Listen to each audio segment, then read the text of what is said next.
Hey guys, how are you? Welcome to week number 5. Well done on your midterm. I just wanted to get a video out to you, make sure we are all on the same page as what happens now. So first and foremost, let me just say that we are on the second half of our semester.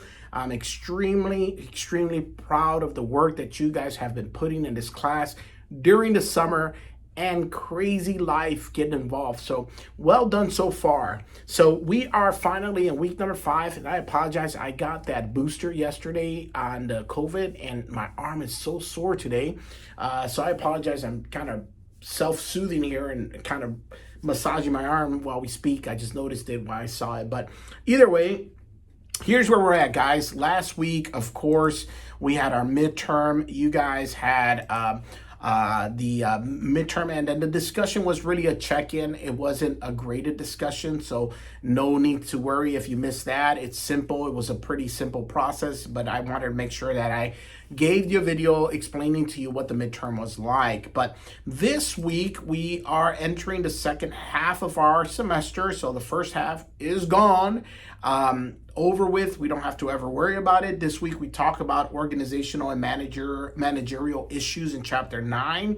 We talk about some of the different advantages and challenges associated to diversity.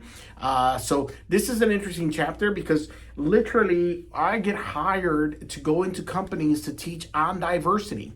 You would think that that's so simple and a common theme everywhere that everybody has an understanding of it, but we don't. So this is an important chapter to pay attention to. The other one is, of course, leadership. So some of you have or might have already taken a leadership class. This touches on the high level of leadership. And in the discussion this week, I want you to tell me the difference between a leader and a manager. What a good leader looks like and what a good manager looks like, and what's the difference between the two. There are some people that are great managers and leaders together, but not everyone has that combination.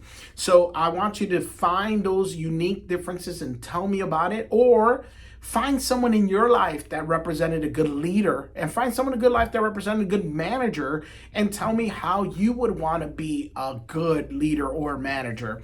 So one of the things that I talk to my students a lot about is when we go into our job in a real world scenario, and you're going to go apply for a job. Some of you are going to get this degree and then look and apply for a job. One of the questions that they ask in management is, what's a leader and what's a manager to you? How do you describe that? And that's where you need to sort of narrow down the differences between these two concepts.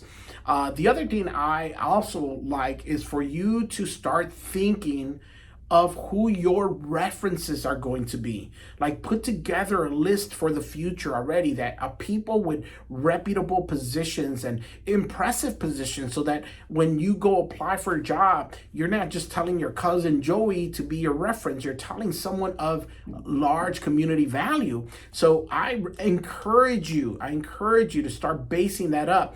Now, I will also say that if me and you have not established some type of connection, down the road, I have students that'll be like, I was in your online class. I don't even remember who you are because you never replied, you never talked to me, we never connected. How am I going to be a good reference to you? I can only tell that employer if you passed or if you did well in the class. I can't even describe who you are. So these connections are important because I might be a reference for you someday, and that brings value. So understand that this is part of the development process that you're in right now. For a lot of you, you're looking at this degree to be a stepping stone to something bigger. Take advantage of that. All right, enough of my soapbox, guys. I don't mean to kind of lecture in this platform. I just want to give you guys sort of a heads up. So the other theme is the next week. Guys, next week is my favorite discussion. Right? And if you have time, you can go into the discussion tab itself and look for where it says my favorite discussion and start working a little bit ahead. Don't go too crazy because I I only deal with 1 week at a time. That's why it's structured as a weekly assignment. This is what you got to do. So if you do work on next week's assignment, don't expect me to grade it for a few weeks because I won't even know it's there. But next week we are going to be talking about my favorite discussion, and it's really a story about a professor out of Carnegie Mellon who they had a circuit called the last lecture. Now, I normally, when I used to teach our capstone class, which is our last class in the series of business management, I would recommend, if not, make the students read this book. This book is about goals and planning, and it's his story. But the last lecture was an opportunity for an instructor to, if you had the opportunity to give one more lecture to your class, to your students, what would you say? And this is what his story is. So I'm not going to give it away. I encourage you to watch the video with plenty of time. It's a little lengthier, but it's a good video. If you have the opportunity, I know many of you are busy. That's why I don't make you read it. But if you had the opportunity, it's a good read. You could just look it up, Last Lecture PDF, and you can find it online. Great book. It changed the course of the way I view things. 1, 2, it made me want to become a professor. Like, I wanted to be able to impact lives at a deeper level. And that's why I'm here today. So, of course, my wife, which was the one that encouraged me to go into teaching after my business career. I was really hesitant because I wasn't prepared to be a teacher. As I've mentioned before, I did other things in the business world, but this kind of grew and it came into its where it's at today. And I love the job. I love what I do. I love connecting with you guys. So watch this video, and your goal for next week is to create a personal statement. Why, guys? Why are you doing this? Get deep into it. One thing that I would do when we did incubators for businesses, people are looking to do a business and they want to develop their idea. We incubate them and we help them. And one of the things I do is it's called a pitch, right? A 15-second pitch. And the concept is like if you walked into an elevator and there was a person there that had all the funds to help you start your business, what would that 15-second ride sound like to the person's obviously floor?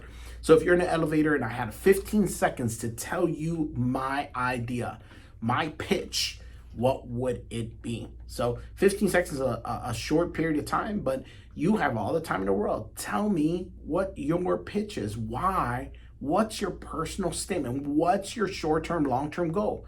Lay it out there. Put it out there. Make it real. So guys, I think that's about it. I just came back from a cup of coffee with some coworkers. We went to Casa de Cafe here in Dalton. I had a latte with oat milk and a pump of vanilla just to give it a little bit of flavor. It was great. This weekend, once again, as I told you before, my wife cooked and she made an amazing meal. So I had leftovers with my coworkers. I brought them over. I brought the leftovers over. We had a great time, and then we went for some coffee. And as you can tell, I'm not at home today. I'm at the office. This is a little bit of a more relaxed day, a relaxed week, although we're in the middle of registration. So that's why this video is coming out a little later than usual. If you have not signed up for registration, do so. All morning, I've been calling students that signed up. Tomorrow, I will not be available. I'll be training a company for 8 hours in Calhoun. And then I'll be back in the office on Wednesday. And then Thursday, I'll probably work from home. And Friday, I'll work from home. So guys, get on that. Make sure you register for your fall semester. Get the classes early. All right, guys, one last thing I want to tell you about before I go. Let me see if I can pull out a flyer. I'll be emailing this to you guys, but we are launching, I don't know if you're going to be able to see it, but let's see. Yeah. We are launching a quality assurance specialist certificate. This certificate is to help people prepare to take the Six Sigma and all of those quality assurance exams. So if you're in the manufacturing or production world, this is a quality assurance certificate to help you get certified so you can go work at a higher rate, of course, of pay. So if you're interested, this will be the first semester that we're launching this. We'll be offering a class called Introduction to Quality Assurance. It's a 3 credit hour class. It's part of your specializations if that's what you want to specialize in. So talk to your advisors about that. Let them know that you're interested and they'll get you in that class. Other than that, guys, get in those classes. Let me know if I can help. I'm excited. We have a bunch of offerings this semester. We're going to do a synchronous, which means It's going to be at a certain time a day, I think 6:30 to like 7:45. It's going to be an online synchronous class. So you log in online at night, twice a week, and you deal with it. That's a team project class. And then, of course, I know all of you guys are here in Principles of Management, but I'll be teaching this class in person here in Dalton. So if you know of anyone that's interested that are taking other majors, you can tell them to take me here on campus in Dalton. So guys, that's it. As always, I wish you the very best this week. Have a great cup of coffee. Guys, can't wait till we get to the summer. We're 4 weeks away. And I go to Chicago. I got a crazy Chicago trip plans out. I'm going to have a great time. I hope that you are going to have an excellent rest and good time during that time that you're off of school. I appreciate you guys. As always, take care. We'll see you the next time.